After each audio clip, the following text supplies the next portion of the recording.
¿quién quisiera elevar un clamor por nuestra nación? Brevemente, vamos a orar por Venezuela y vamos a pedirle a nuestro Dios que sea trayendo tiempos de paz, de refrigerio, de prosperidad.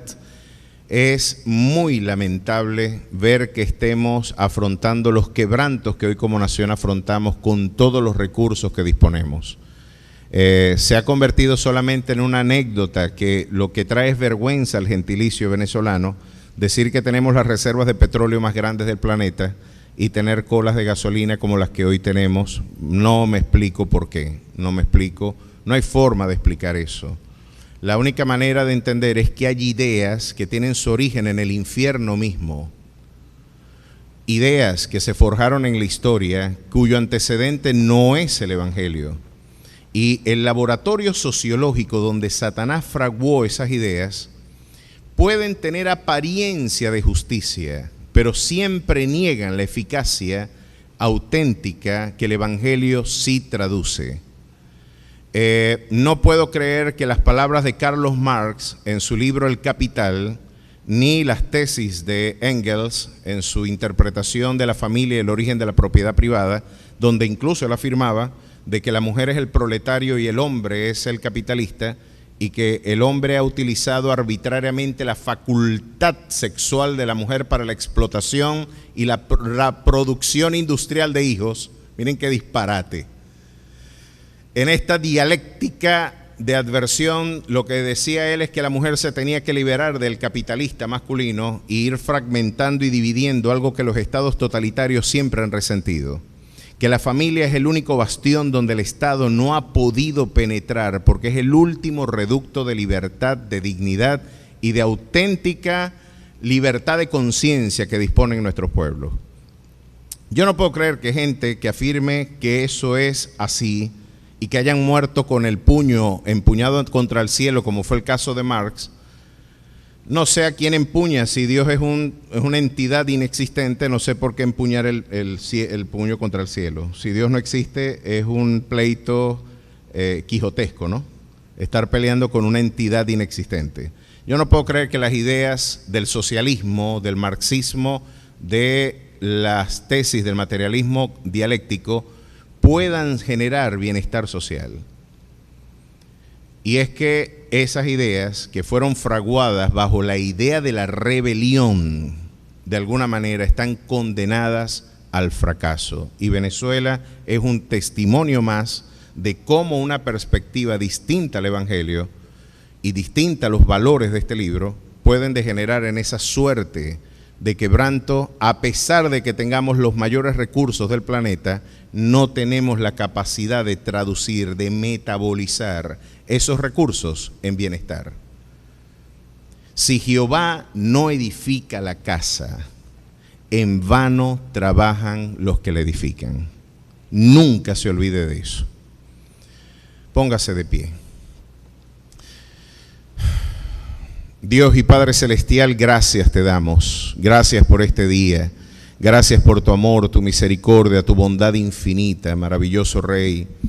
Hoy en este día, precioso Salvador, queremos poner delante de tu presencia una vez más, de manera reiterada, sentida, oh Dios, así como Nehemías se entristecía sobre las ruinas de Jerusalén, hoy nos entristecemos frente a las ruinas de nuestra patria, frente a los quebrantos de nuestra nación, clamando, Dios, para que tiempos de refrigerio, de reconstrucción, de bendición, de prosperidad acompañen una vez más a esta tierra, Señor. Hemos afrontado días difíciles. Más de 7 millones de hijos de esta tierra están peregrinando, Dios, muchos de ellos sin rumbo por distintos lugares, afrontando tratos indignos, vejaciones, oh Dios, y aún la muerte. Ha acompañado a muchos de los que hoy resienten, Dios, la incapacidad ya institucionalizada en nuestra tierra para brindar bienestar y paz a nuestra nación, Padre. Bendice a Venezuela, bendice a sus gobernantes, pon en ellos sensatez, oh Rey precioso. Así como Nabucodonosor pudo tener un cambio de perspectiva, tú también puedes transformar el corazón del hombre al que tú mismo has constituido, Dios, por líder nacional. Hoy te pedimos, oh Dios, más allá de nuestro parecer o de nuestro sentir, que tu reino, oh Dios, se instaure en esta tierra, más allá de nuestros intereses personales, oh Dios, que la verdad, la justicia, oh Dios, pueda prevalecer en nuestras calles, oh Rey maravilloso, y que tiempos de prosperidad, de paz y de bendición acompañen a nuestra amada Venezuela, la que en otrora fue conocida como tierra de gracia. Bendice, oh Dios. Una vez más queremos clamar ante ti, no porque lo merezcamos, Señor, lo necesitamos, no por nuestra piedad o nuestra virtud, sino por tus méritos. Ten misericordia de Venezuela, porque no hay salida para ella sin el concurso de tu asistencia. No hay salida para ella sin ti, Señor. Hemos entendido bajo esta dura lección de que si tú no edificas nuestra casa y nuestra nación, en vano trabajan los que la edifican. Oh Rey maravilloso, trae bendición, refrigerio, prosperidad a nuestros campos, que nuevamente se llenen de maíz, de trigo, Dios, de sorgo, que puedan nuestras vacas multiplicarse y nuestro ganado aumentarse, oh Dios. Que nuestras aguas, oh Dios, sean limpias y nuevos manantiales rieguen nuestras montañas y nuestros campos. Oh Rey precioso, que el trabajo del hombre sea multiplicado y bendecido. Que lo que siembren, oh Dios, puedan recogerlo al 100 por 1 y podamos ser refugio alcanzado también al extranjero y el menesteroso, Dios, como esta tierra amada lo fue para muchos hombres, entre ellos, oh Dios, parte de tu pueblo, Dios, que encontró el final de la diáspora en esta tierra de gracia. Bendice a Venezuela por causa nuestra y por tu iglesia. En ti esperamos y en ti confiamos, Jesús. Amén y amén. ¿Cuántos así lo esperan?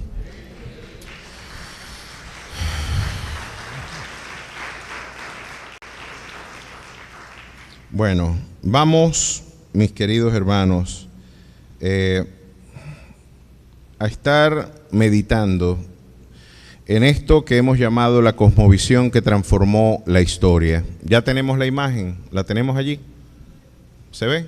Ok.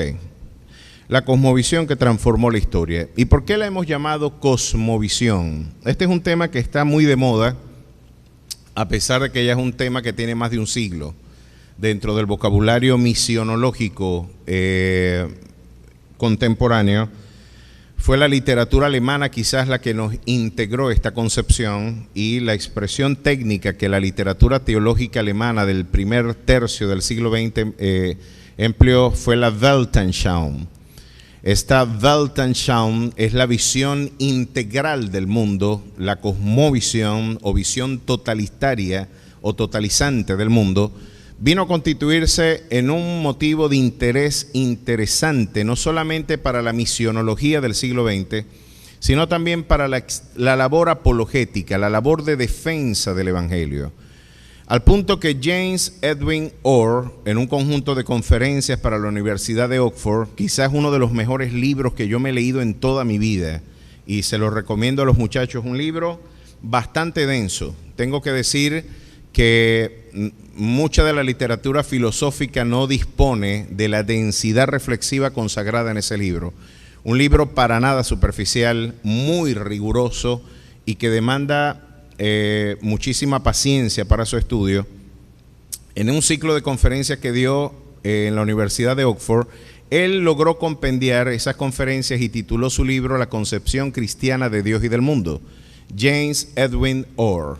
Recuerdo yo que era un libro que no se vendía nunca en el Centro de Literatura Cristiana, y bueno, yo le puse el ojo, fue sugerente el tema, y creo que ha sido uno de los mejores libros que me he leído en mi vida. Créanme que es uno de los mejores. En ese libro, diría yo hasta exorcizante, penetrante, un libro que te acompaña toda la vida. De alguna manera él hablaba de que quizás uno de los grandes desafíos de la iglesia contemporánea, y esto lo dijo él adelantando con creces los debates contemporáneos, los debates de hoy, del siglo XXI, es entender que la fe cristiana debe ser interpretada en términos integrales e integradores. La idea de una cosmovisión, la idea de una visión totalitaria, totalizante del mundo, eso que el mismo Gianni Vattimo, más bien Lyotard, uno de los grandes teóricos del mundo posmoderno, decía, precisamente lo que hoy está en crisis son las grandes cosmovisiones o las grandes metarrelatos. Desde la perspectiva del pensamiento posmoderno, Lyotard decía de que todos esos proyectos o cosmovisiones integrales, esos grandes metarrelatos, como él los llamaba, entraron en crisis después de la Segunda Guerra Mundial. Y podríamos decir que la Segunda Guerra Mundial vino a poner en tabula rasa la condición cultural del mundo en Occidente, y él decía que estas cosmovisiones concretamente era el iluminismo, el marxismo, el capitalismo y el cristianismo. Es decir, todas estas visiones integrales fracasaron desde la perspectiva de este teórico. Y de hecho, no con escasa suspicacia o perspicacia, más bien, el mismo Francis Schaeffer, en su libro Huyendo de la razón y cómo hemos de vivir entonces, nos recordaba algo interesante.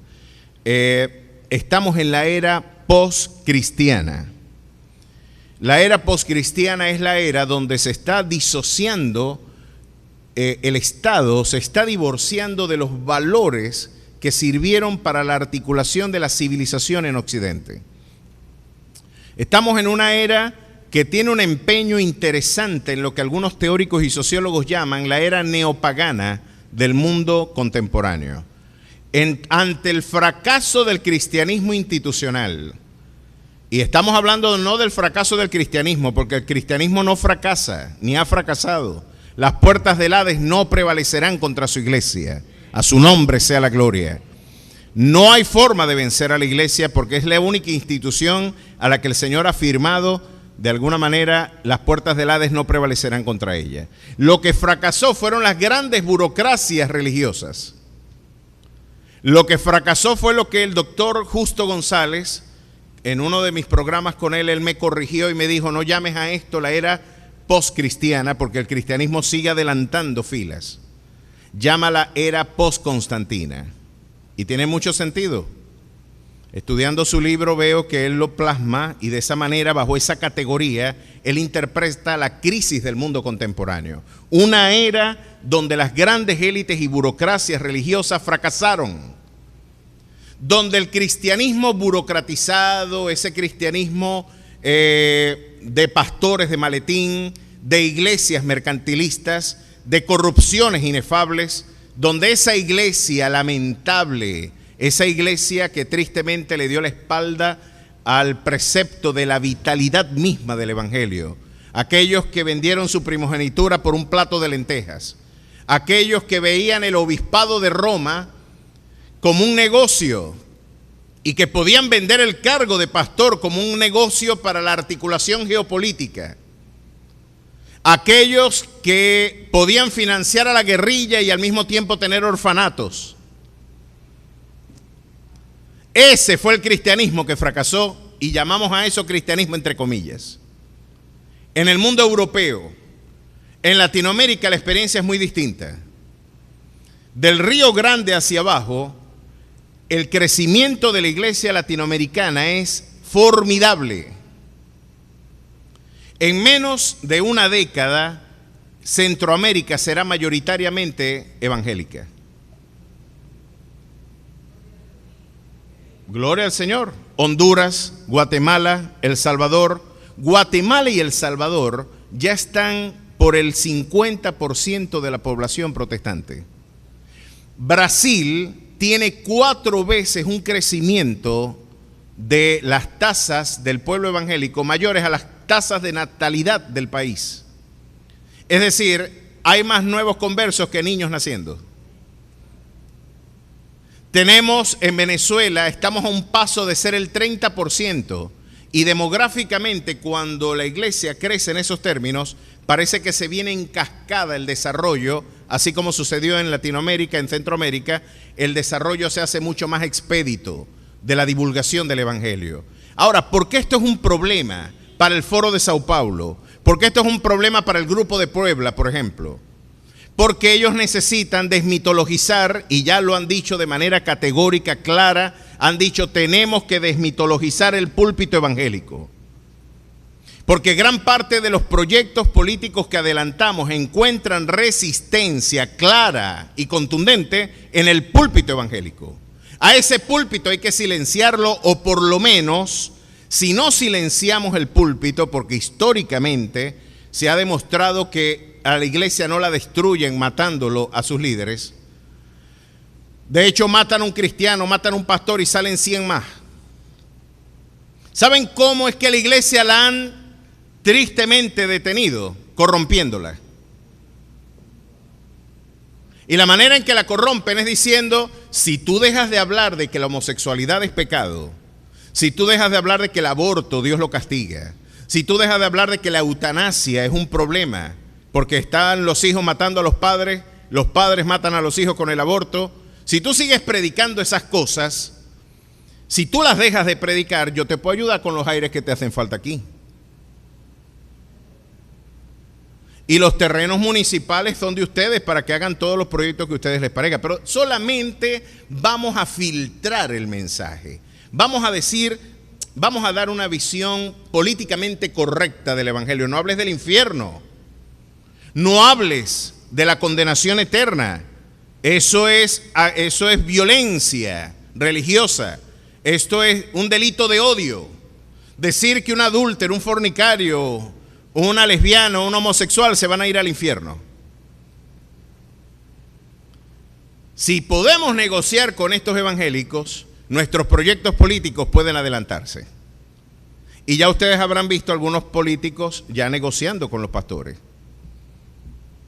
Esa iglesia, y esto lo digo con conocimiento de causa, en el año 2018, antes de la pandemia, la comunidad LGBT regional latinoamericana se detuvo en Bogotá para hacer una exploración de por qué, particularmente en Venezuela, no se había adelantado claramente las políticas pro-LGBT. Es que eso no lo cree aquí nadie.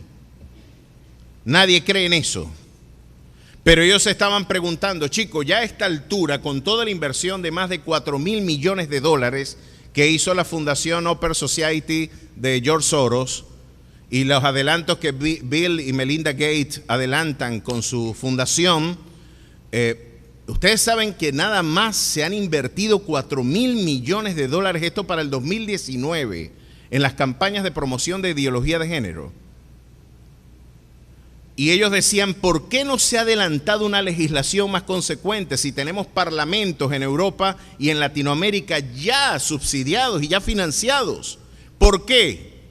¿Y saben cuál fue la conclusión a la que llegó ese Congreso?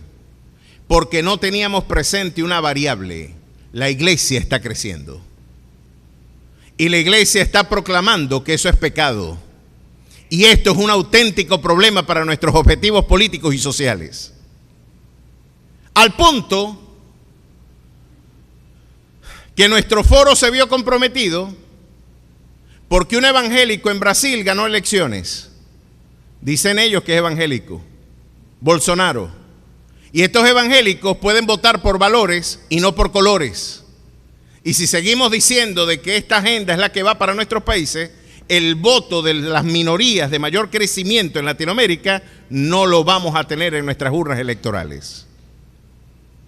Este es el auténtico problema que tiene la iglesia venezolana y latinoamericana con estos grandes foros supranacionales que persiguen la sodomización de nuestros pueblos, que persiguen el exterminio de nuestra niñez a través de las campañas proabortistas, el exterminio de nuestros ancianos a través de la eutanasia y el exterminio de nuestra identidad nacional a través de la movilización disruptiva de grandes peregrinaciones de la cual Venezuela está pagando un precio elevadísimo. Europa es hoy un cementerio espiritual porque abandonó la Weltanschauung o la gran cosmovisión que le dio civilidad a la historia. Hoy quiero detenerme a hablar de por qué es tan importante conocer esta visión. ¿Qué tiene Dios que decirnos con referencia a la visión que Él nos legó? Miren, si usted me acompaña a Éxodo 20, ya que estamos ahorita con Moisés, continuaremos con Moisés, apenas estamos rasguñando la vida del gran patriarca antiguo. Usted se podrá dar cuenta que a la iglesia la persiguen es por esto, no por cantar cánticos pentecostales en un culto de oración. Este es el motivo de que este libro es prohibido en Corea del Norte. Este es el motivo por qué este libro es prohibido en China. Este es el motivo por qué en los regímenes totalitarios se prohíbe la lectura de este libro. Porque este libro tiene un conjunto de ideas que, de explorarse en rigor, van a promover libertades civiles, van a promover libertades económicas y va a traer, como dice la Escritura, conoceréis la verdad y la verdad os hará libres. A su nombre sea la gloria. Ahí tenemos una de las razones. Éxodo 20, ahora estamos ante dos perspectivas del mundo.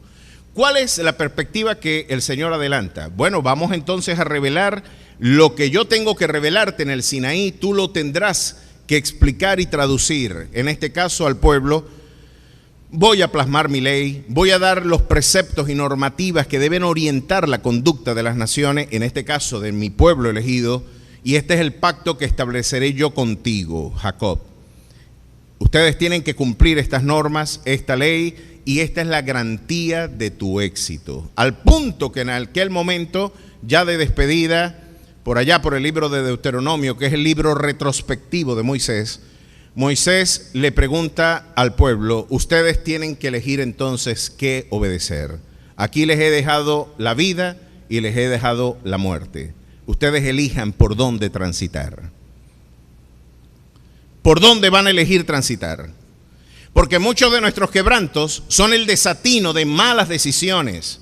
Y en lugar de reprocharle a la providencia divina nuestros quebrantos, tendríamos que preguntarnos si no más bien estamos cumpliendo lo que Proverbios nos enseña diciendo, el corazón del hombre tuerce su camino y luego contra Jehová se irrita su corazón. La insensatez del hombre tuerce su camino y después nos ponemos bravos con Dios. Chicos, pero yo no te dije que hicieras ese negocio. Yo no te dije que apostaras por acá. Tú no puedes tener una conducta de desobediencia y después invocar bendición. Tú no puedes invocar bendición sobre una desobediencia deliberada e institucionalizada. Eres cínico al pensar que Dios tiene que bautizar y bendecir tu desobediencia. Bueno, le correspondió a Moisés ahora recibir la ley. Y miren lo que Dios le dijo en aquel momento, Éxodo 20. Y habló Jehová todas estas palabras diciendo, yo soy Jehová tu Dios que te saqué de la tierra de Egipto de casa de servidumbre. No tendrás dioses ajenos delante de mí. No te harás imagen ni ninguna semejanza de lo que esté arriba en el cielo, ni abajo en la tierra, ni en las aguas debajo de la tierra. Oye, pero eso abunda por aquí. Eso abunda por aquí. No te inclinarás a ellas, ni las honrarás, porque yo soy Jehová tu Dios, fuerte, celoso, que visito la maldad de los padres sobre los hijos hasta la tercera y cuarta generación de los que me aborrecen. Oye, o sea que este quebranto va a acompañar a varias generaciones. Y parece que la idolatría va a tener consecuencias colectivas y corporativas. La idolatría no es un pecado menor con la que la religión tradicional e institucional de este pueblo ha pretendido vender la idea de la idolatría. La idolatría tiene carácter corporativo, lesivo, profundamente lesivo a la constitución de nuestras naciones. Y vamos a ver, no tomarás el nombre de Jehová tu Dios en vano, porque no dará por inocente Jehová al que tomare su nombre en vano. Acuérdate del día de reposo para santificarlo. 6 días trabajarás y harás toda tu obra, mas al séptimo día es reposo para Jehová tu Dios. No hagas en él obra alguna, tú, ni tu hijo, ni tu hija, ni tu siervo, ni tu criada, ni tu bestia, ni tu extranjero que esté dentro de tus puertas.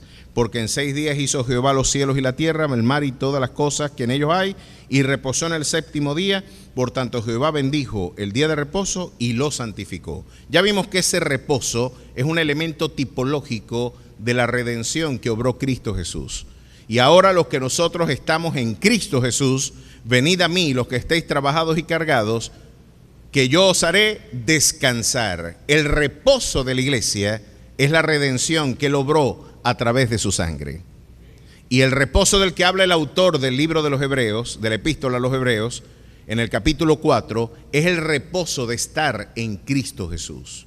Ahora, el que no esté en reposo en Cristo Jesús no podrá formar parte de la vida eterna, no tendrá en él vida eterna.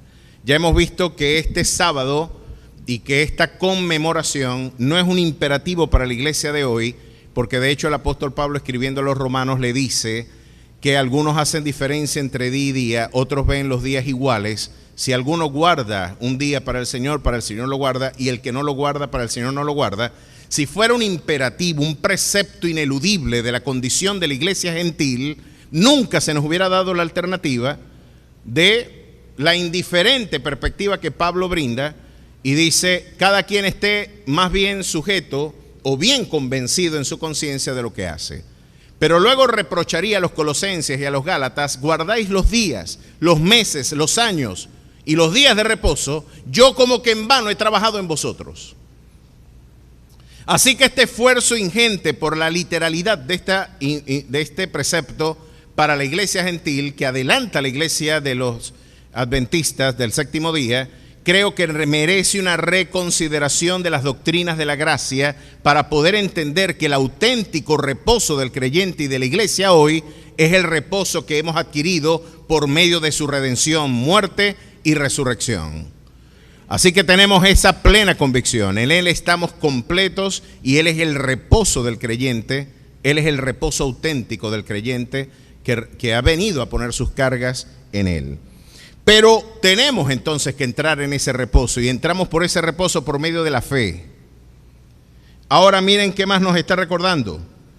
Honra a tu padre y a tu madre para que en tus días se alarguen en la tierra que Jehová tu Dios te da. No matarás, no cometerás adulterio, no hurtarás, no hablarás mal falso contra tu prójimo, falso testimonio.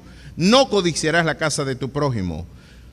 No codiciarás la mujer de tu prójimo, ni su siervo, ni su criada, ni su buey, ni su asno, ni cosa alguna de tu prójimo.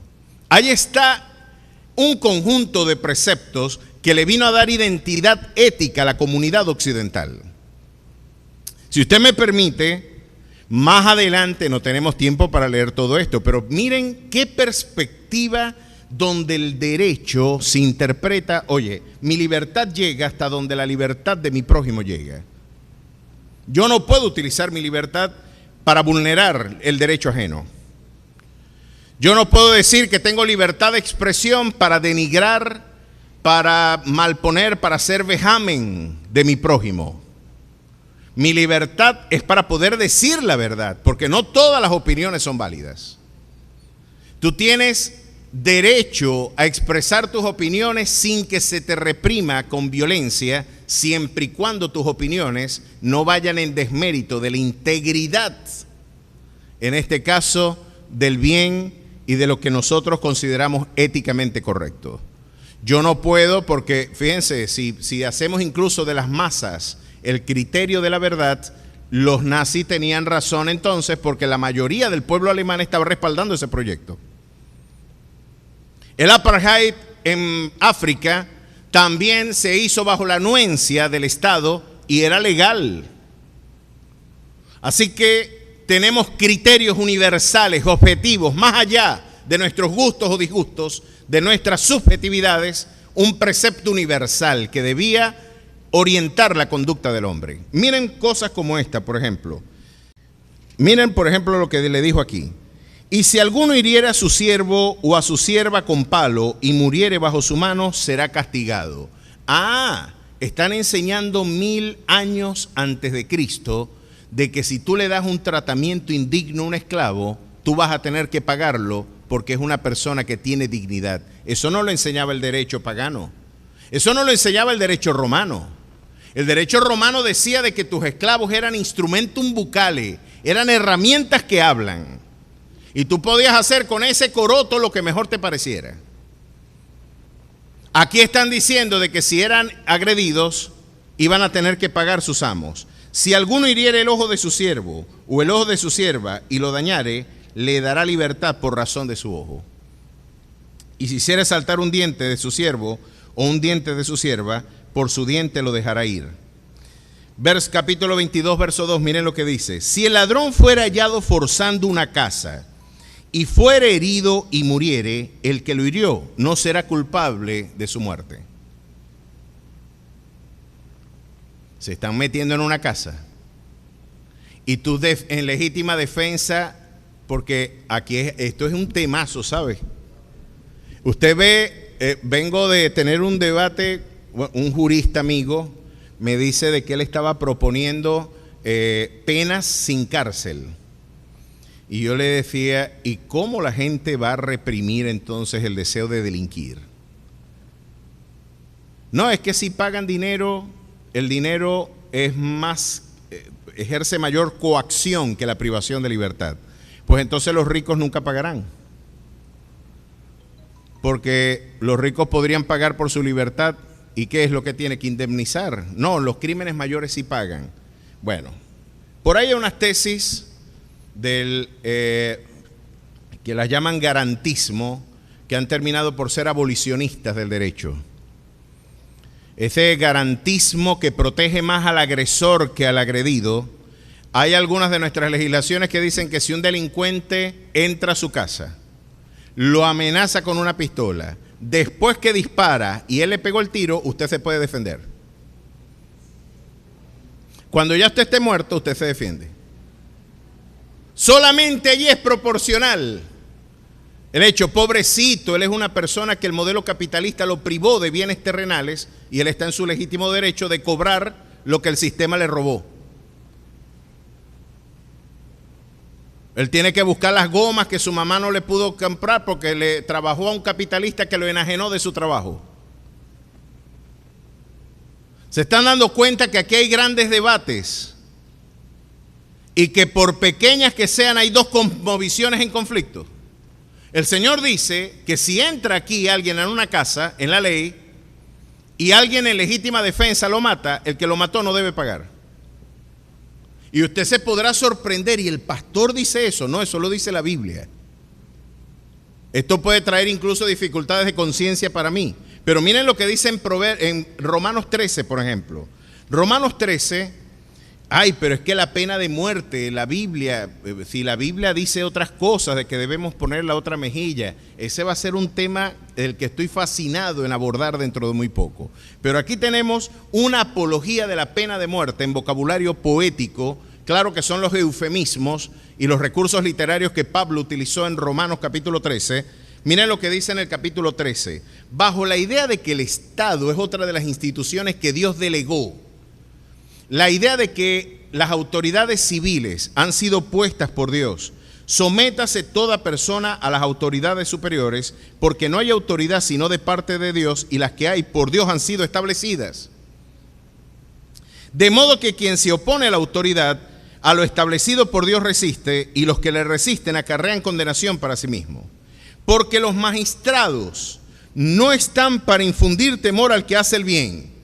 Esto permitió a Francis Schaeffer y a los grandes teóricos y juristas cristianos decir que cuando un magistrado tuerce el derecho, está negando la naturaleza propia de su vocación, de su naturaleza jurídica y política, y por lo tanto queda enajenado de la facultad de poder ejercer labores, en este caso como autoridad civil, porque negando el derecho violenta la libertad o priva del derecho al sujeto en nombre de su autoridad. Esto es lo que de alguna manera Pablo le reprochó a aquel que le golpeó en los labios y le dijo: tú que estás puesto para defenderme, me agredes, Dios te herirá a ti entonces. Y ese hombre murió, según el testimonio del historiador Flavio Josefo, en las alcantarillas de Jerusalén, cuando Jerusalén fue tomado por las tropas de Tito. Murió en una alcantarilla como murieron muchas ratas de aquel entonces. Porque estos magistrados, al igual que si yo utilizara mi investidura pastoral para hacer violencia del derecho y de los principios bíblicos, pues yo me voy a tener que encontrar cara a cara con Dios. Los que hoy ejercen autoridad política y civil y violentan el derecho, se van a tener que encontrar cara a cara con aquel que está por encima de todas las naciones. Y es justo, decía Pablo, afligir al que de alguna manera también nos ha afligido. Miren, este hombre que se supone es un hombre íntegro, un magistrado consecuente, miren lo que está facultado a ejercer. No están para infundir temor al que hace el bien, sino al malo. ¿Quieres pues no temer la autoridad? Haz lo bueno y tendrás alabanzas de ellas. Porque es servidor de Dios para tu bien.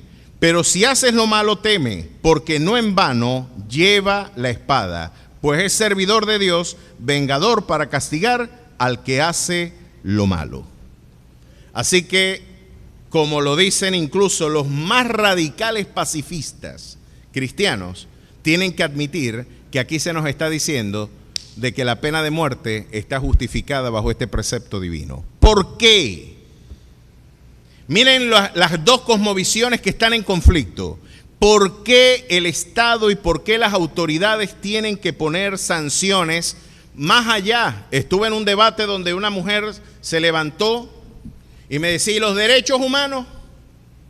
Pues los derechos humanos es el instrumento ideológico que el progresismo filosófico hoy está empleando para la abolición del delito.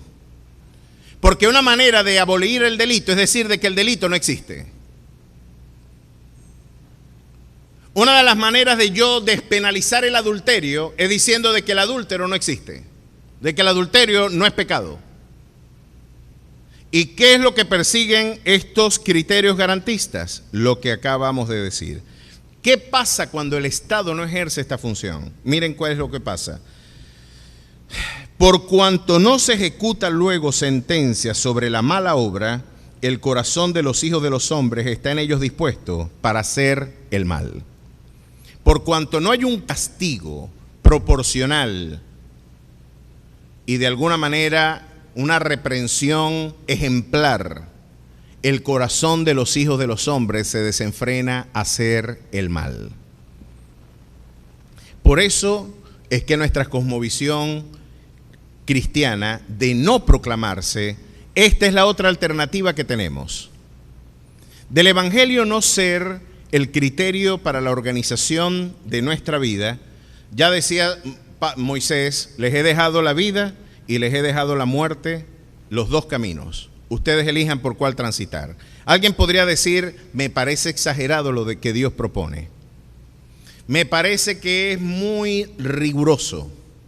Me parece que la cosmovisión cristiana, de adelantarla, estaríamos violentando algunos principios, vale, del espíritu. No, chico, Dios no se contradice a sí mismo.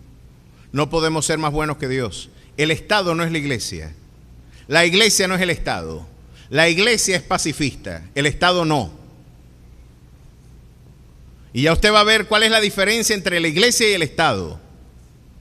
Y por eso se pueden adelantar incluso guerras justas, como los grandes juristas cristianos tuvieron que hacerlo. Alguien se podría preguntar, entonces, que cuando Hitler estaba matando 6 millones de judíos, lo que era legítimo era que los cristianos nos quedáramos viendo cómo mataban a los judíos. Era mejor que no hiciéramos nada, que nos quedáramos de manos atadas. Una de las preguntas que se hacía Hannah Arendt, que se hacía Ana Frank, y que se hizo toda esa comunidad de personas que fueron asesinadas vilmente, es dónde estaba el mundo cuando moríamos. Cuando hacían de la muerte un entretenimiento de guerra, ¿dónde estaba el mundo? Viendo que estaban fabricando botones con los huesos de los judíos. Elaborando, hay una lámpara en Alemania, como testimonio de lo que se logró hacer allí, la lámpara, la tela para difuminar la luz. Ustedes saben esas lamparitas que le ponen como un casco. Bueno, esa lámpara, la tela, era hecha con la piel de algunos judíos en los campos de concentración. ¿Dónde estaba el mundo viviendo indiferente frente a esas realidades? Por cuanto no se obra, miren cómo lo dice, no se ejecuta luego sentencia sobre la mala obra, el corazón de los hijos de los hombres está en ellos dispuestos para hacer el mal. Bueno, si queremos abandonar la fe, ¿cuál es la otra alternativa entonces? Este libro, 48 leyes del poder, de un sugerente autor llamado Robert Greene, ya es un bestseller de la literatura contemporánea. Robert Greene ha escrito una serie de libros interesantísimos donde, miren, Nicolás Maquiavelo ha sido satanizado por mucho tiempo, y creo que no con escasa razón. Sin embargo, la auténtica motivación de Maquiavelo no era decir cómo es que debe ser el Estado. Quizás el delito de Maquiavelo fue hacer periodismo tras bastidores. Fue poner en evidencia lo que se esconde detrás del poder, la realpolitik, lo que hay detrás de la fachada sociológica del poder. Porque una cosa es lo que uno ve, una cosa es el discurso, una cosa son las fachadas sociales, otra cosa es cómo se bate el merecumbé del poder detrás. Sepulcros blanqueados, como Jesús llamaba a las grandes élites de su tiempo, era la forma en la que hoy podríamos perfectamente llamar a las grandes élites políticas. Son blanquitos por fuera, pero dentro de ese sepulcro hay huesos y podredumbre, hay mortecina. Más allá de eso, Maquiavelo escribe El Príncipe de Maquiavelo y Discursos a Tito Livio, y yo creo que Robert Greene, en estas 48 leyes del poder, lo que hace es poner en evidencia cuál es la alternativa. Usted no quiere ser cristiano. Usted no quiere dirigir la nación bajo los principios bíblicos. Usted no quiere dirigir bajo los preceptos que Dios dejó. Muy bien. Vamos a ver cómo administrará usted esos espacios de autonomía moral que Dios le ha conferido. ¿Qué le queda a usted hacer? Lo que dice Robert Greene acá. Y póngase el cinturón de seguridad y miren cómo es el mundo sin Cristo. Miren cómo se gobierna. Así es que se gobierna. Así, tras bastidores, esto nunca lo va a decir un político, ni de derecha, ni de izquierda, ni de centro, ni de arriba, nunca lo van a reconocer, pero así es el poder. Ley número 1, nunca le haga sombra a su amo, esfuércese siempre por lograr que quienes están jerárquicamente por encima de usted se sientan cómodos con su sensación de superioridad. No permita que sus deseos de complacerlos o impresionarlos lo induzcan a hacer ostentación de sus talentos y de su capacidad. Es decir, hágase el loco. Nunca demuestre talento delante del jefe, porque te pueden borrar del mapa. Miren con el doblez, la hipocresía con la que se trabaja. Miren cómo más la gente que no es talentosa y que busca cargos palanqueados utiliza estas estrategias. Si usted consiguió un trabajo adulando al jefe, usted va a utilizar estas normas para mantenerse en el poder. Si usted no es cristiano, por supuesto. Miren qué más pasa. Se dan cuenta que no es solamente decir que Jesucristo es el Señor, que tenemos que ser renovados en nuestro entendimiento para poder comprobar cuál es la buena voluntad de Dios, que es agradable y es perfecta. Porque si usted es cristiano y sigue estas normas, usted está negando la fe que un día firmó.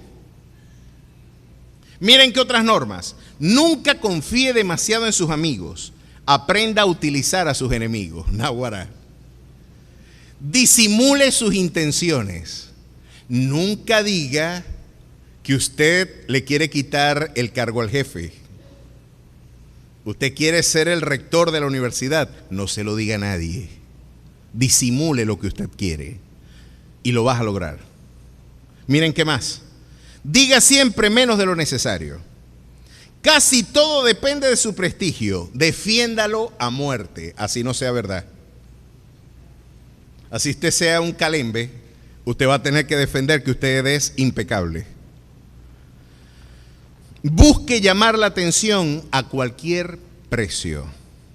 Logre que otros trabajen por usted, pero no deje nunca de llevarse los laureles. Increíble.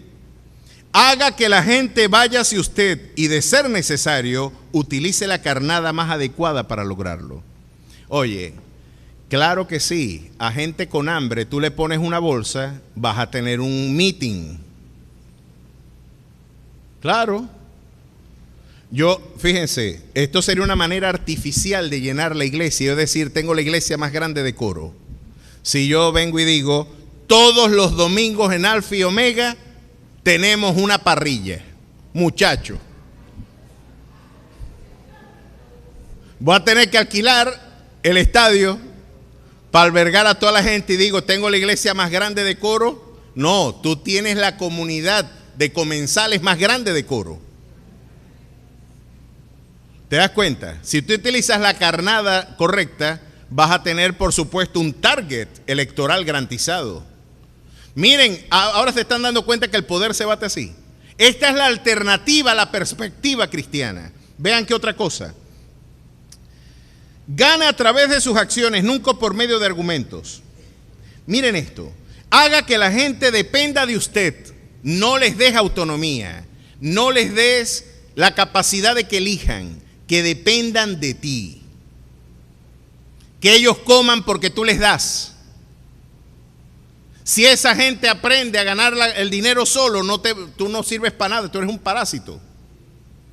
Que ellos dependan de ti.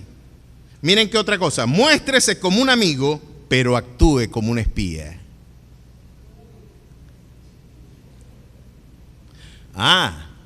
No querían cristianismo. Allí está. Esta es la alternativa. No quieren que los gobierne Dios. Esta es la única manera de vivir sin Dios. Miren qué otras alternativas tenemos. No se comprometa con nadie. Y miren lo que reza este apotegma. Solo los tontos se apresuran siempre a tomar partido. No se comprometa con ninguna posición o causa, salvo con alguna, con la suya propia. Nunca te abanderes con una causa. Cuando estén los adecos en el poder, usted pone el cuadrito de AD. Y cuando esté Copey, Copey. Y si está el PSUV, el rojo. Pero usted no se abandere con ninguno. Usted es quien esté en el poder, ese es usted. Yo recuerdo que en mi juventud, a mí siempre, yo he sido un viejo precoz. Siempre me gustó conversar con personas viejas. Yo tenía 13 años y me leía los libros que me tenía que leer en la universidad. Me aburría la escuela. Y me encantaba hablar con gente mayores que me hablaran de cómo era el mundo antes, qué vivieron, qué experiencias tuvieron. A mí me encantaba. Yo tenía varias personas con quien conversar. El señor Molero en Maracaibo, que fue el que me enseñó a tocar gaita, muchacho. La tambora. Y que tuvimos a J.M. Induca, el primer grupo de gaita infantil en el que yo estuve. Ahí, y era un buen conversador, un hombre, un ingeniero químico muy culto y una persona que siempre nos ilustraba. Recuerdo que él fue uno de los que empleó unos productos químicos que él deliberadamente arrojaba a las cloacas de Maracaibo y lo arrojaba al lago porque él decía que eso contribuía a la descontaminación del lago de Maracaibo. Gente formidable.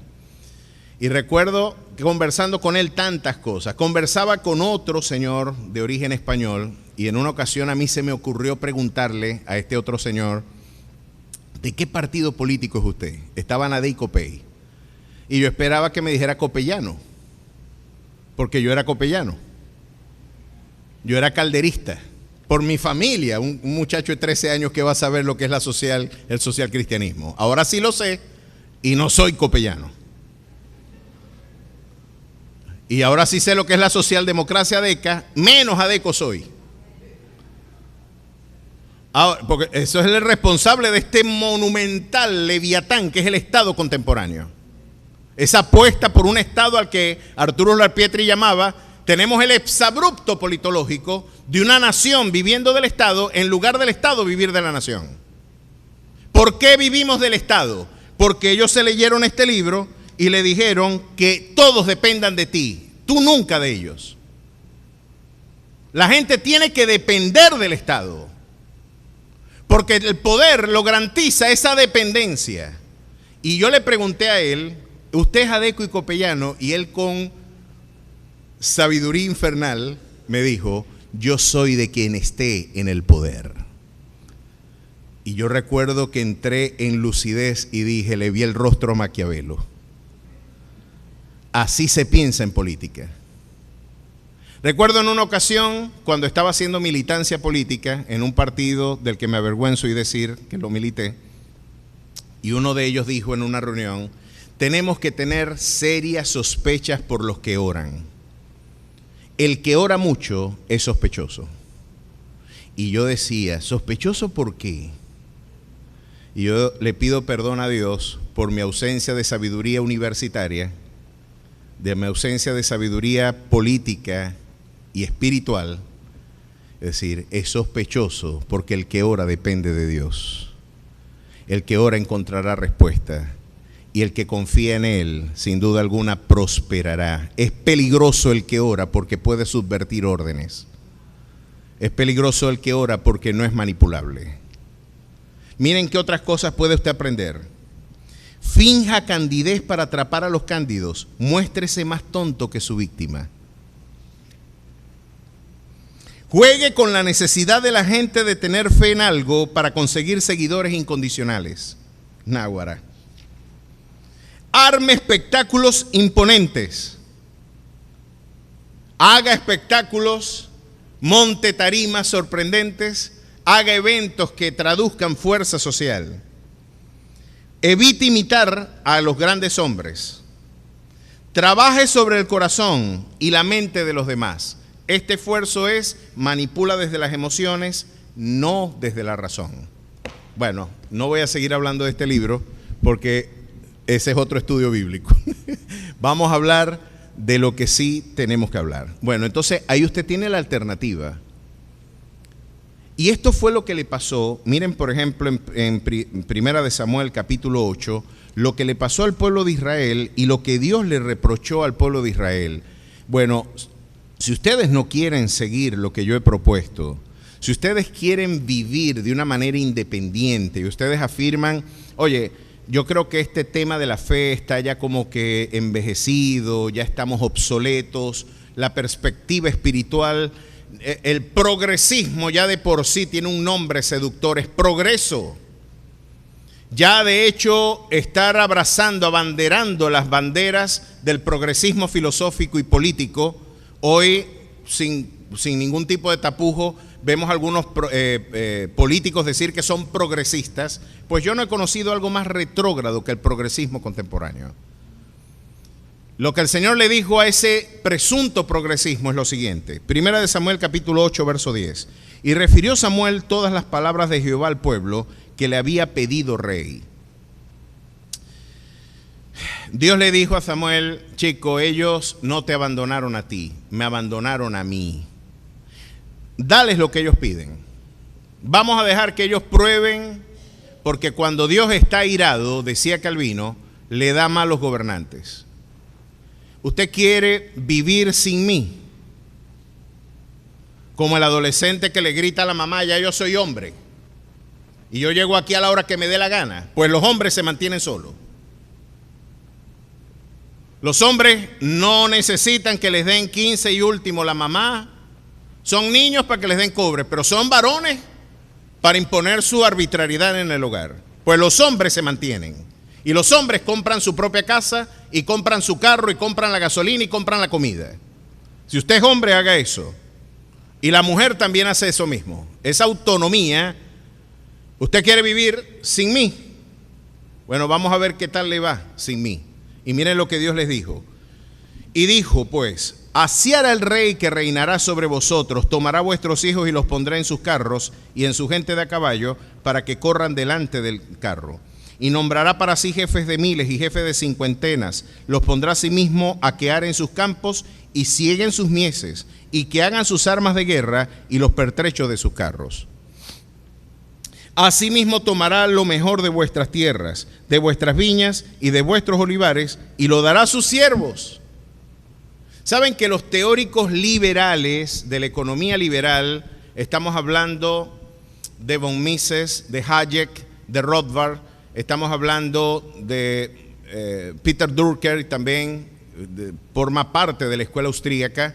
Estamos hablando de que ellos están reconociendo en el mundo de hoy, y por eso no se le da divulgación académica a esto, que los impuestos y estas elevadísimas cargas fiscales con que el Estado carga la mayor parte de la gente, no es otra cosa que la estrategia del poder para mantener ciertos círculos en donde, chico, el crecimiento económico lo vamos podando. Este puede crecer, pero hasta aquí, porque la mejor manera de que no prospere es a través de imposición de impuestos.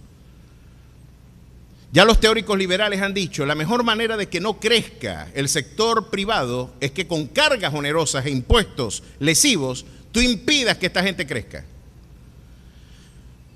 Y aquí le está diciendo el Señor, tú no querías un rey, pues. Esa gente la mantienen tus impuestos. Esa gente, el Estado, cuando dice que te da educación gratis, lo que le está sacando el dinero del bolsillo a alguien y lo está poniendo en el tuyo. Pero no es que el Estado lo está financiando.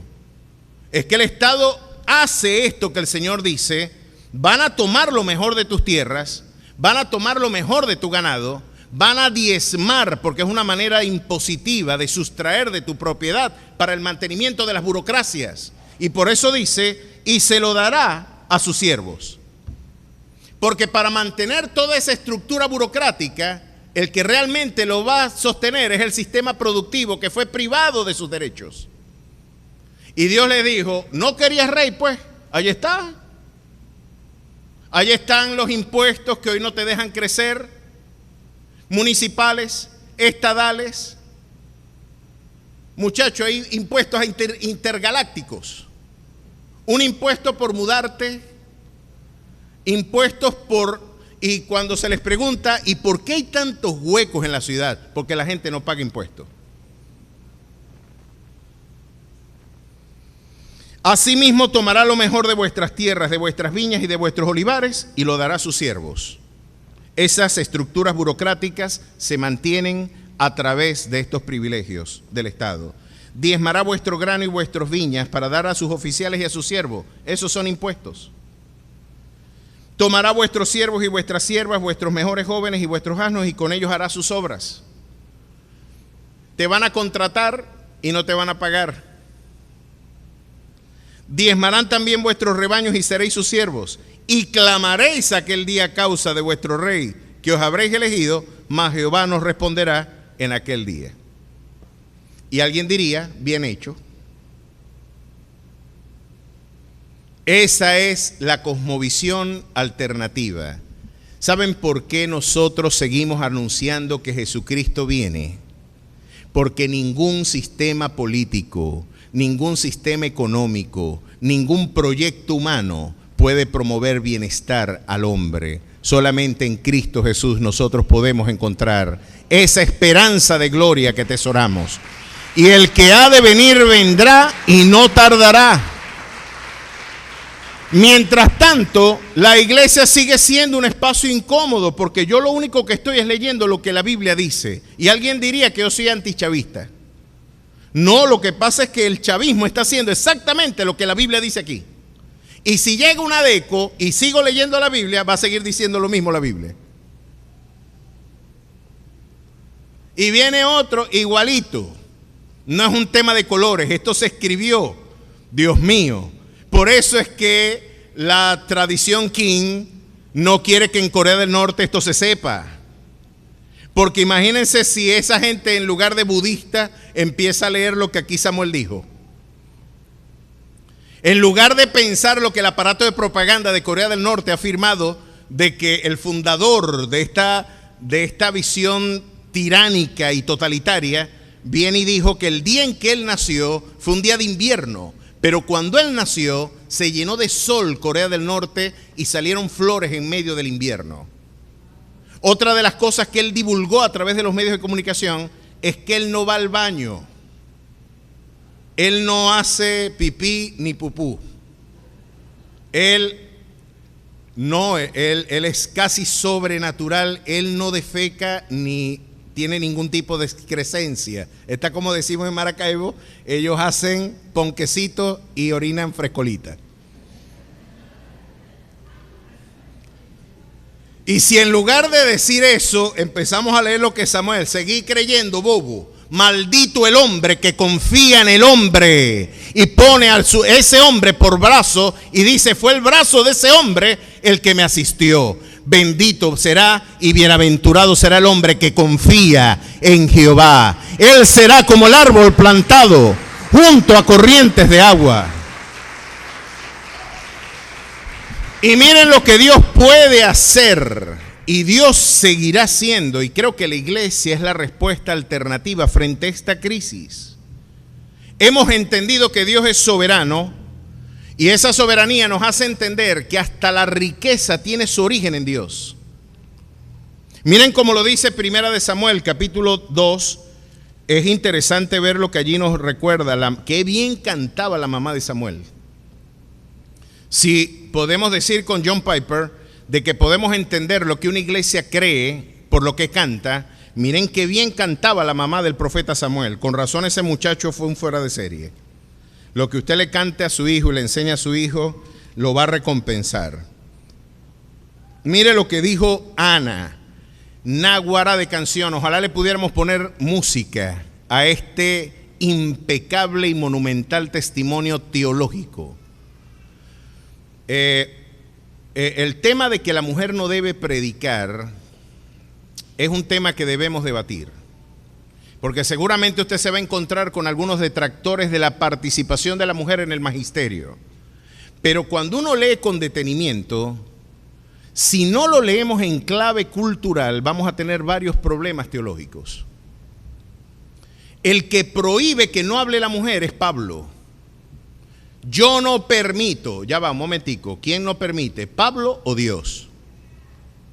Ahora, si no es en este caso un dato cultural el que está en debate en este momento, tendríamos un problema muy serio también con el tema de la esclavitud en el Nuevo Testamento. Estoy tentado a transitar por allí, pero ya vamos a dejarlo para otro tintero. ¿Por qué hablo de esto? Porque aquí predicó una mujer como pocos hombres han predicado.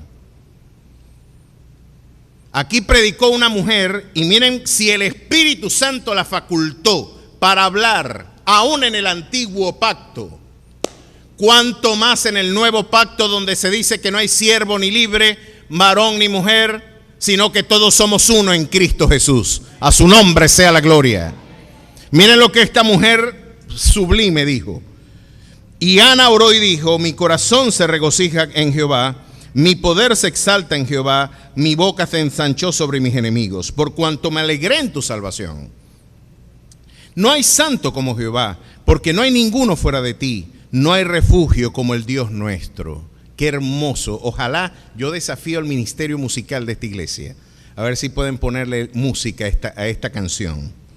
No multipliquéis palabras de grandeza y altanería. Cesen las palabras arrogantes de vuestra boca, porque el Dios de todo saber es Jehová, y Él toca el pesar las acciones.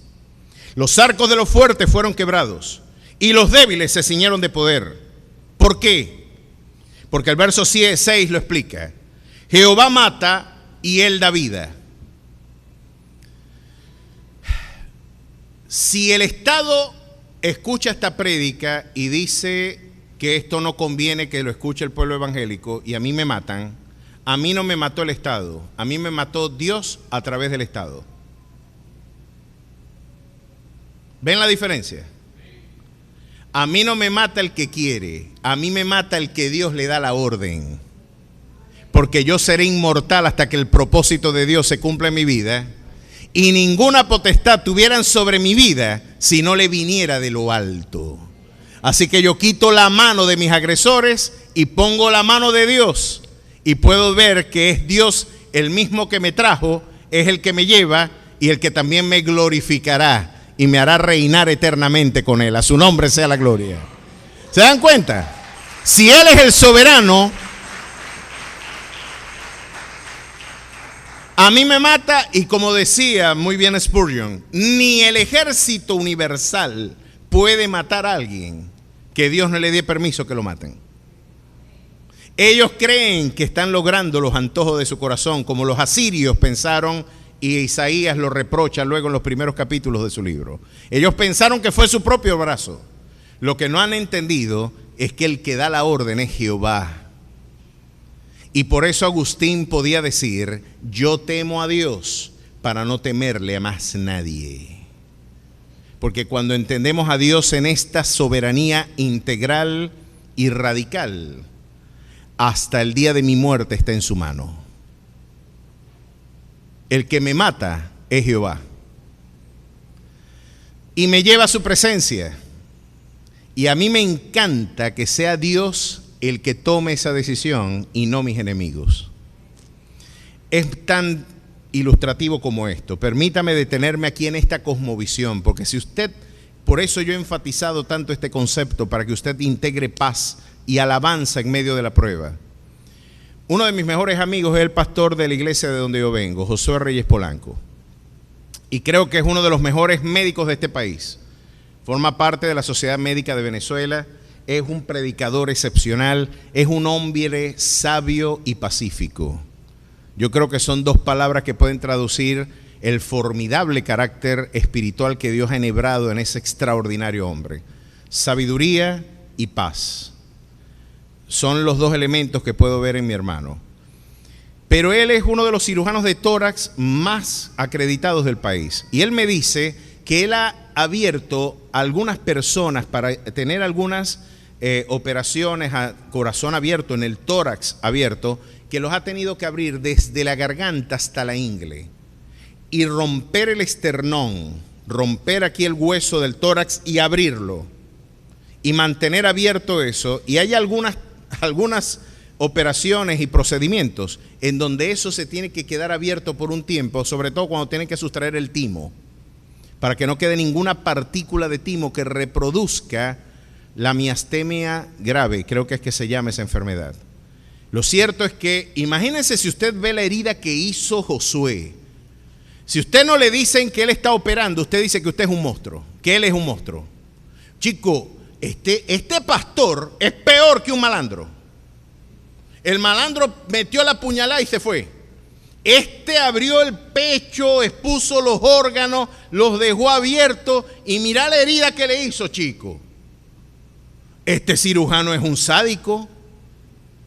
El malandro se ve bueno al lado de él. Lo que la gente no sabe es lo que él como cirujano persigue. Él está salvándole la vida a través de un procedimiento radical. Y Dios también tomará el bisturí de su providencia y hará heridas en nuestras vidas que parecerán formidables. Pero esas heridas formidables siempre se traducirán en bendición, porque son las mismas manos horadadas en la cruz del Calvario las que están sosteniendo el bisturí de tu prueba. Y esas mismas manos abren quizás tu corazón y te hacen y te exponen en una herida formidable, incluso que puede despertar estupor y confusión en tu corazón. Pero ese Dios está abriendo nuestro corazón porque necesita transformarnos. Y después de que haya sanado el Dios de toda gracia que nos llamó a su gloria eterna, ese mismo Dios os perfeccione, afirme, fortalezca y establezca. A Él sea la gloria por los siglos de los siglos. Amén. A su nombre sea la gloria.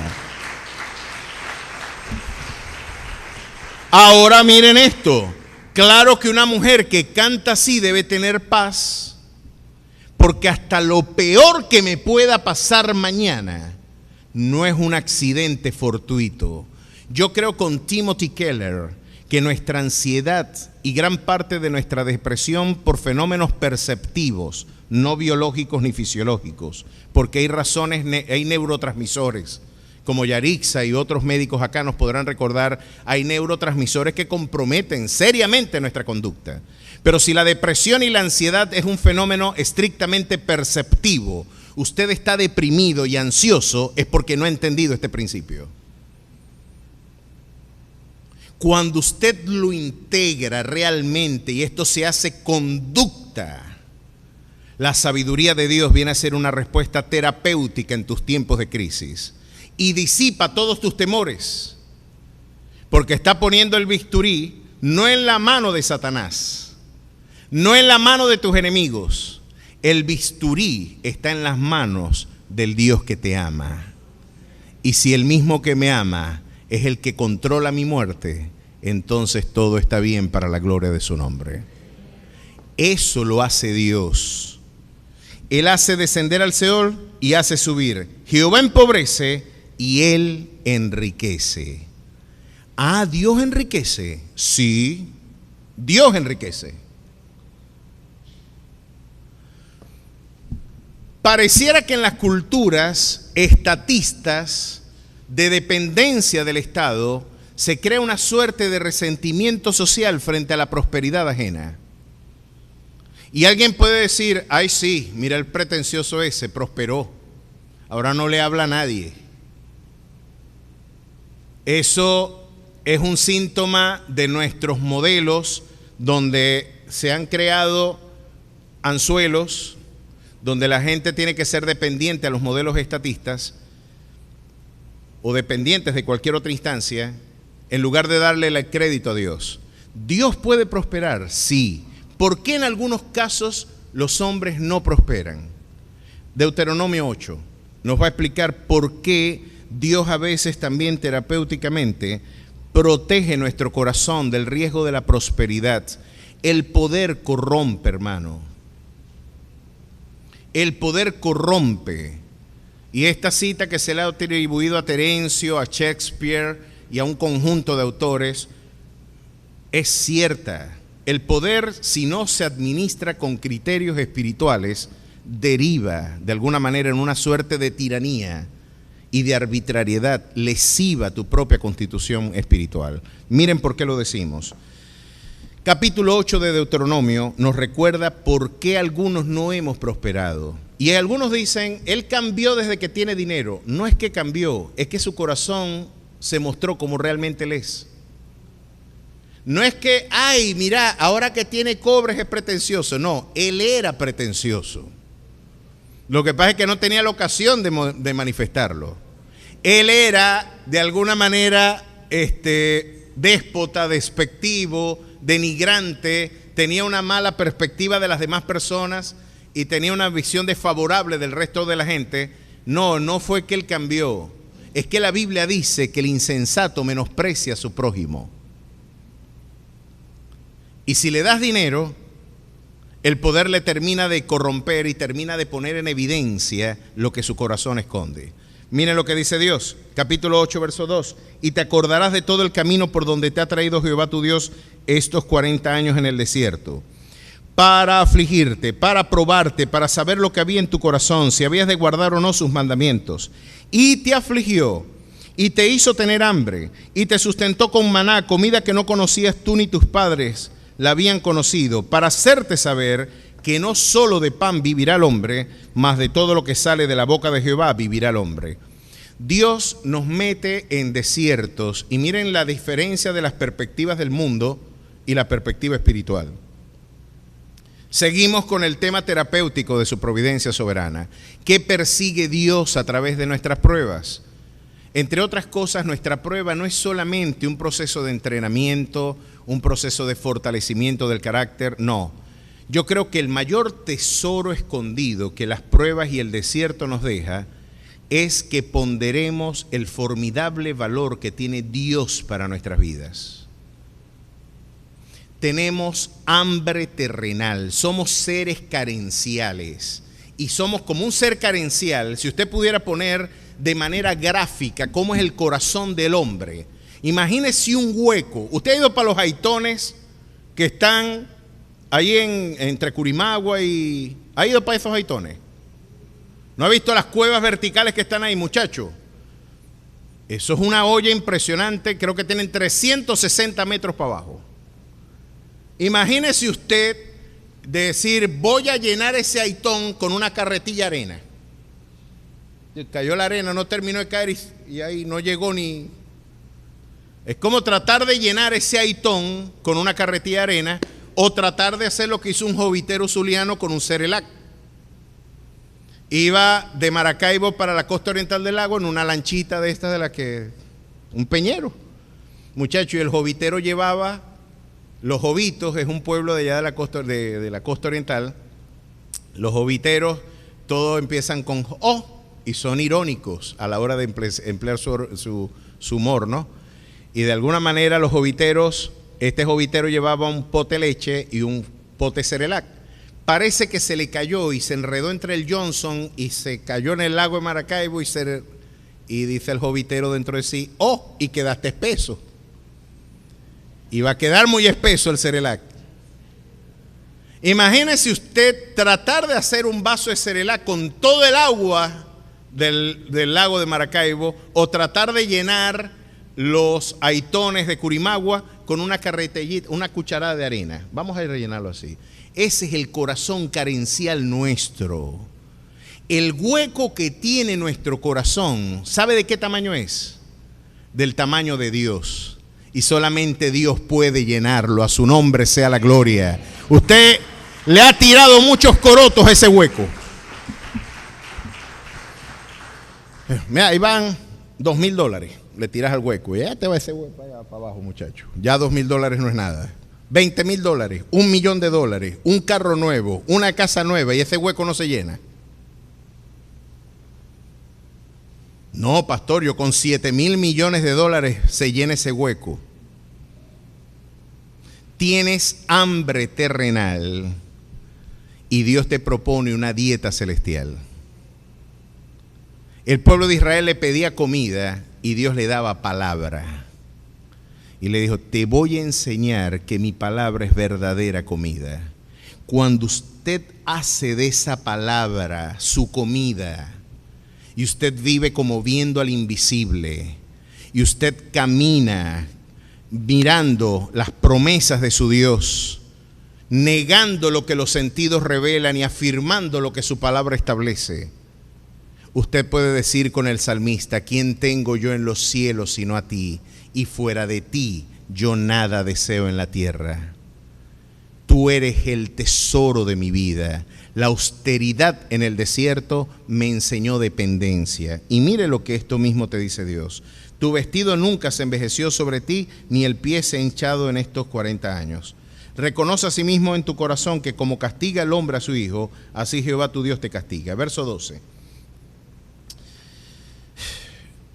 No suceda que comas y te sacies y edifiques buenas casas en que habites, y tus vacas y tus ovejas se aumenten, y la plata y el oro se te multipliquen, y todo lo que tuvieres se aumente, y se enorgullezca tu corazón, y te olvides de Jehová tu Dios, que te sacó de la tierra de Egipto, de casa de servidumbre, que te hizo caminar por un desierto grande y espantoso, lleno de serpientes ardientes y de escorpiones, y de sed, donde no había agua, y él te sacó agua de la roca del pedernal, que te sustentó con maná en el desierto, comida que tus padres no habían conocido, afligiéndote y probándote para la postre hacerte bien.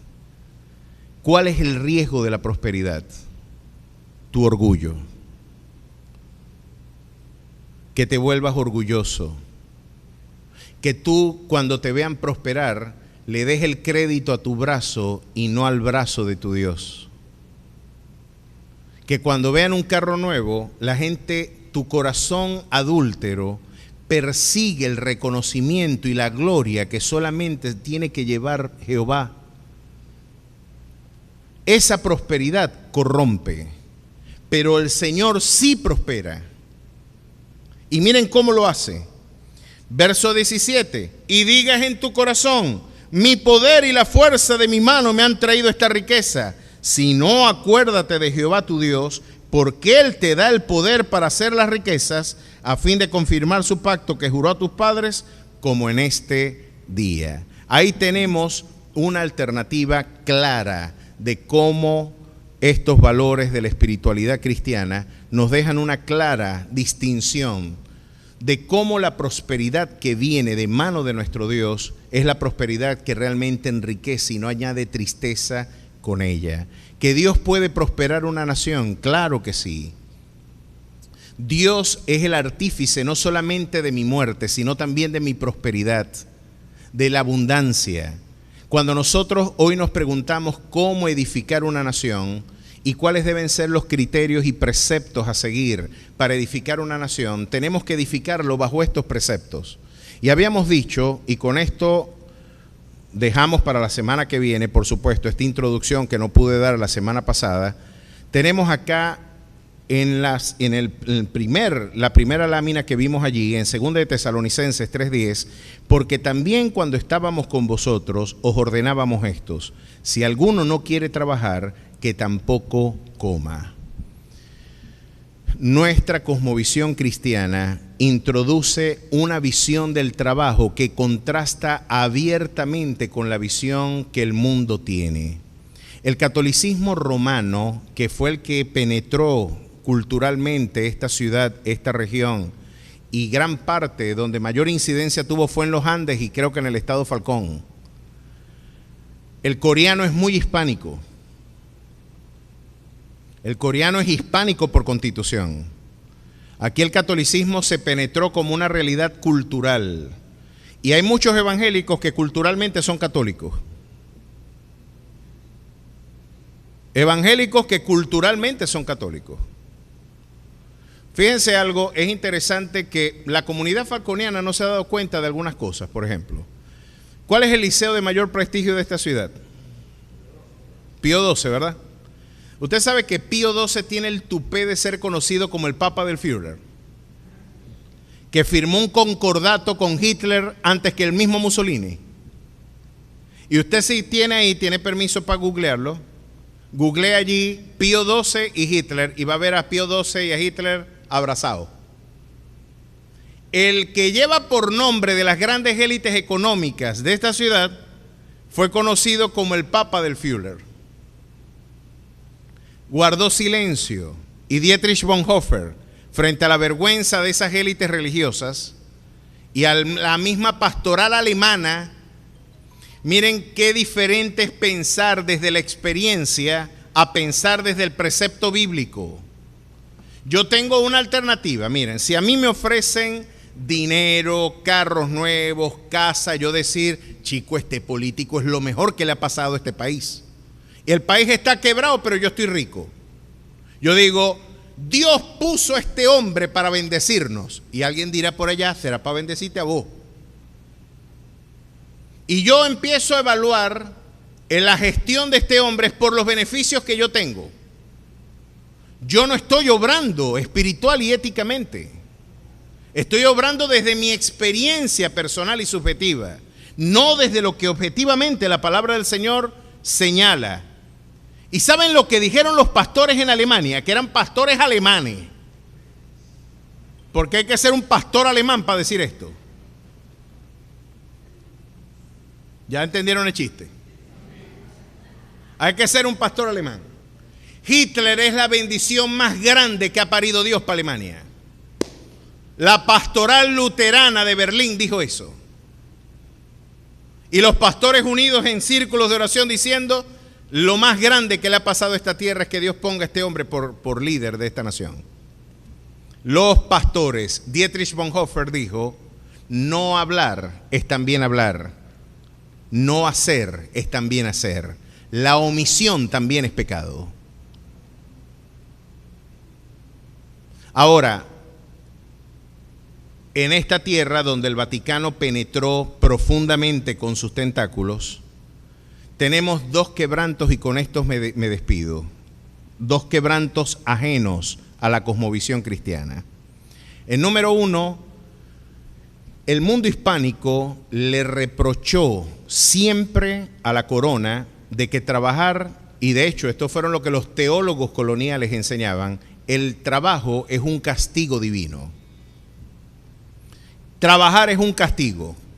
Y si usted trabaja, es una evidencia de que Dios está en contra suya.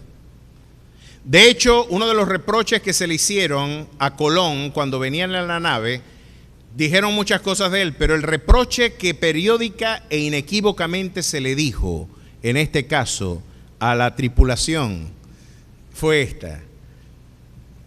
No, nos ha ido tan mal en tierra firme, allá en las Indias, que hemos tenido la necesidad de trabajar. Hemos tenido que sembrar con nuestras propias manos. Hemos tenido que arar la tierra. ¡Qué vergüenza! Porque esto es una condición, esto nos quita nobleza, nos quita, eso déjaselo a la comunidad servil, a la comunidad de esclavos. Déjale el trabajo manual, el trabajo de ensuciarse las manos. El trabajo auténtico es el académico, el intelectual, es el que en donde tú no te ensucias. Pues esta visión del trabajo nos tiene ante una perspectiva pesimista de la labor industrial y de la labor artesanal, que ha tenido nefastas consecuencias para nuestra visión, en donde, si usted observa, mis queridos hermanos, yo puedo ver la diferencia entre algunas comunidades. Y nuestra propensión al facilismo, por ejemplo. Aquí teníamos entre nosotros a un hermano, el hermano Helio Maceda, es un tipo, ese hilo hasta el carreto, y en plenos cortes de luz, en donde tuvimos 3 días sin luz, él se fue a Corpoelé a pelear porque no le estaban cobrando la luz. Él decía, ¿cómo es posible que ustedes no me cobren la luz? ¿Y cómo yo reclamo después si las cosas no están como si estuvieran muy buenas? Y él se fue a pelear porque no le estaban cobrando la luz. Y al lado de él estaba un chino. Y el chino estaba tratando de ver cómo hacía entender que le cobraran la luz también. Que es inmoral que él esté consumiendo luz sin pagarla. Que le expliquen por qué no le cobran. Y nosotros mirábamos por un lado, cállate la boca, chico. ¿Y vos querés que te cobren? ¿Y por qué querés pagar eso? ¿Y por qué? Cállate la boca. Y la viveza criolla, y ver lo que está mal parado, y las concepciones, todos los días hay un bobo suelto en la calle y el que se lo consigue es de él. Y usted dice, no, el menor esfuerzo, la menor disposición para el trabajo es pecaminoso, mientras que en los que abrieron la Biblia, la literatura sagrada les enseñaba de que el que no trabajaba tampoco debía comer, empezaron a entender que una de las evidencias de que Dios estaba con ellos era que Dios prosperaba la labor de sus manos. Era que Dios decía, si Dios está conmigo y Dios respalda su palabra, Dios va a permitir que mis empresas y mis negocios prosperen para yo poder contribuir también con los necesitados. Y esta perspectiva que parece muy endeble y que parece indiferente, vino a dar razón de la formidable diferencia entre el modelo económico de los países del norte y los países del sur. Otro de los aspectos, y ahora con esto sí cerramos, les dije que eran 2, con este cerramos, es la fascinación por los caudillos, la fascinación por un líder y un caudillo totalitario que de alguna manera se imponga como criterio y norma de nuestras comunidades. Vean, esto no solamente sucede en el ámbito político, sucede también en el ámbito religioso. La fascinación por pastores que le controlan la vida. Yo tuve una vez un problema con un pastor porque un familiar, un ser querido, no voy a decir que era un familiar, un ser querido, quería salir a comer pizza con su novia y el pastor no le daba permiso. Si el pastor no les daba permiso a comer una pizza con su novia, ellos no lo podían hacer porque estaban en pecado. Decía, porque el ungido de Jehová, si no daba permiso a que ellos dos salieran, imagínense que yo estuviera aquí, todos los enamorados, y ellos dicen amén. Los que están enamorados y dicen, bueno, usted se tiene que comer una pizza con la muchacha y tiene que esforzarse en buscar otras cosas más que la pizza. Por ahí están haciendo unos memes con los rabacucos. ¿No los han visto los rabacucos? Una secta que está ahorita creciendo en República Dominicana de una comunidad de predicadores muy radicales que usan unos fluces grandísimos. Se ponen, así es que tiene que trabajar un siervo del Señor la albañilería, enflusado. Y salen los rabacucos pegando bloques con fluces y corbata. Porque un siervo de Dios jamás se pondría una bermuda o una franela para trabajar. El siervo de Dios está ataviado decorosamente hasta para el trabajo. Y él dice, y por ahí andan algunos, dice este dominicano, a mí me encanta cómo hablan los dominicanos, y dice el dominicano, que no tienen una estufa. Y hay que comprarle a la novia una estufa de 6 hornillas y con horno, para que le haga lasaña, para que le haga el pasticho, le hornee el pollo, y usted quiere tener novia sin una cocina, sin un televisor, sin un aire acondicionado. Le dice, imagínese que de alguna manera esta visión del noviazgo no tuviera eso presente. Tiene razón el rabacuco, pero yo no soy un caudillo totalitario en la iglesia para de alguna manera explorar o tratar de condicionar y manipular la privacidad de la iglesia. Yo creo que los novios tienen que invitar a su novia a comerse una pizza. ¿Y cómo la va a conocer? ¿Y cómo va a saber si la tipa es una ayuda idónea o es una ayuda demonia? ¿Cómo va a saber usted si no hay una interacción y si usted no la ve comer y no sabe lo que le espera más adelante? Decía mi pastor, ¿usted quiere saber cómo va a ser su novia adulta? Mira a la vieja. La vieja es el reflejo de lo que va a ser la muchacha, cuando por eso las hermanas tienen que cuidar también ese aspecto. Si usted quiere ver, vea a la suegra. Así va a ser su hija cuando de alguna manera usted esté mayor. Entonces, fíjense esto, por allá dicen aleluya. Lo cierto es que, mis queridos hermanos, esta fascinación por los caudillos nos ha llevado a la visión de que nuestros líderes son seres infalibles e inerrantes. Venezuela está llena de una visión caudillesca en el ámbito político. El siglo XIX se nos fue entre caudillos, en peleas de machete, entre peleas y guerras civiles de los caudillos tratando de repartirse el poder geopolítico después de la guerra proindependentista. Gran parte de nuestros espacios políticos y territoriales los perdimos en ese momento por la fragilidad política de nuestra nación, por la poca cohesión geopolítica, por estar debatiendo quién de nosotros era el mayor. Y ustedes ven que hasta la Guyana lo vemos como un acto de genuflexión en aquel momento, cuando Andrade y gran parte de las políticas de finales del siglo XIX nos dejaron prácticamente hipotecando nuestro porvenir y nuestro territorio, porque caudillos providenciales y mesiánicos consideraban que eran la respuesta integral a la historia de nuestros pueblos. ¿De dónde viene esa concepción de amor a los caudillos? De que un hombre nos va a cambiar la vida. ¿Por qué tenemos esa confianza desmedida en Carlos Andrés Pérez? Ayer me vi un programa, se los recomiendo, de Cinesa Venezuela, de todo este trabajo de videoteca que la Fundación Simón Bolívar adelantaba, pues, para, digamos, la articulación de la historia política venezolana. Y en Cinesa presentaron la vida inédita de Carlos Andrés Pérez. Carlos Andrés Pérez, muchacho, nosotros, nadie, todos nuestros caudillos se han parecido muchísimo. Y ustedes ven cómo la gente lo amaba, y yo veía los registros de la gente cómo lo miraban. Era una fascinación extraordinaria. Lo mismo pasó con Chávez. La gente vio en Chávez la respuesta integral a su crisis. Ahora sí voy a vivir bien. Y el cántico adecuado, aquella propaganda, ¿se acuerda? Hemos vivido mal, ahora vivimos peor. Pero con los adecos se vive mejor. ¿Se acuerda usted de esa lema? Bueno, esa fascinación por los caudillos, ¿de dónde nos viene?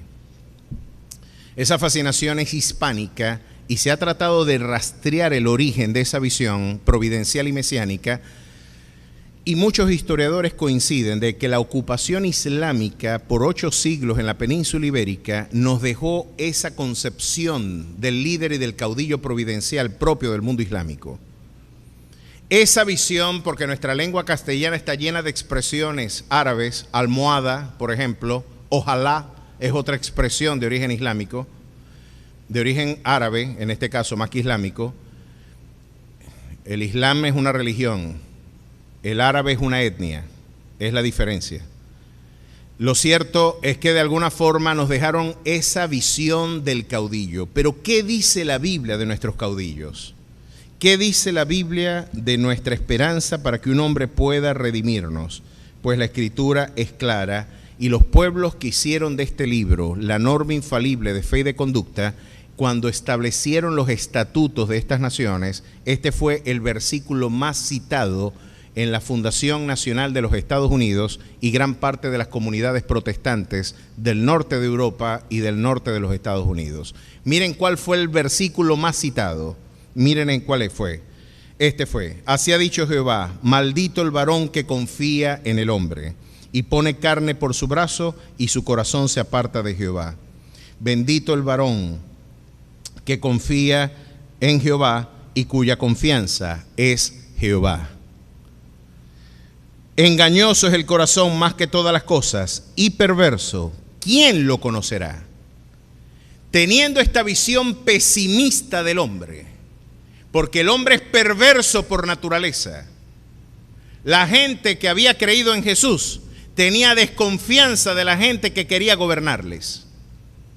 Y no los veían como líderes y caudillos mesiánicos. Los veían como seres falibles, como seres que son corruptibles, como seres que pueden abrazar estas perspectivas como alternativas para consolidarse en el poder. Y dijeron, no podemos delegarle el poder indefinidamente a un hombre, tendremos que generar controles y balances en el poder, donde los diversos espacios del poder generen controles y balances, check and balance, un poder ejecutivo independiente, un poder legislativo independiente, un poder judicial independiente, cosa que si se quiere levantar uno de ellos, los otros dos poderes le ofrezcan resistencia y promuevan balance en la nación. Porque el poder delegado en un hombre que tiene esta condición, cuyo corazón es engañoso y es perverso, el poder indefinidamente va a degenerar en tiranía. Así que si queremos vivir en paz y libertad en nuestra nación, vamos a empezar a fundar la nación diciendo, maldito el hombre que confía en el hombre. Pero es bienaventurada la nación cuyo Dios es Jehová. ¿Cuántos quieren constituir a Jehová en el autor y consumador de su fe? Él sí es la respuesta integral. Y necesitamos predicar el evangelio. Invitamos a los músicos. Necesitamos que este evangelio lo conozca esta ciudad y esta nación. ¿Se dan cuenta que muchos, aún siendo evangélicos, siguen pensando como católicos? A esto Dietrich Bonhoeffer los llamó protestantes sin reforma, pentecostales sin Pentecostés, bautistas sin el bautismo del Espíritu, protestantes sin reforma. La única manera de reformar nuestras realidades, y creo con todo mi corazón lo que Salvador de Lutri le reprocha a la iglesia venezolana y a la iglesia latinoamericana en general. Podemos perder la batalla cultural y espiritual cantando cánticos de victoria en nuestros templos. Esto necesita el mundo. Esto usted tiene que proclamarlo. Usted tiene que decirle a la gente, es maldito el hombre que confía en el hombre. Te vas a decepcionar. Vas a sufrir el dolor de haber sustituido a Dios por un rey. Y ese rey te va a hacer pasar malos momentos. Cuando te recuerden de que esa visión lírica con la que tú observabas otras naciones y querías parecerte a tus vecinos y querías parecerte a los demás, porque el pasto del vecino siempre es más verde que el nuestro. Nuestro envidioso y adúltero corazón nos hizo olvidar este libro maravilloso al que debemos comer, porque es dulce a nuestros labios y viene a ser lámpara a nuestros pies y lumbrera a nuestro camino. Exaltemos su palabra proclamándola, predicándola, viviéndola y ejercitándola. ¿Cuántos dicen amén? Vamos a despedirnos con mucha alegría y con mucho gozo. Brinde el mejor de sus aplausos al Rey de Gloria.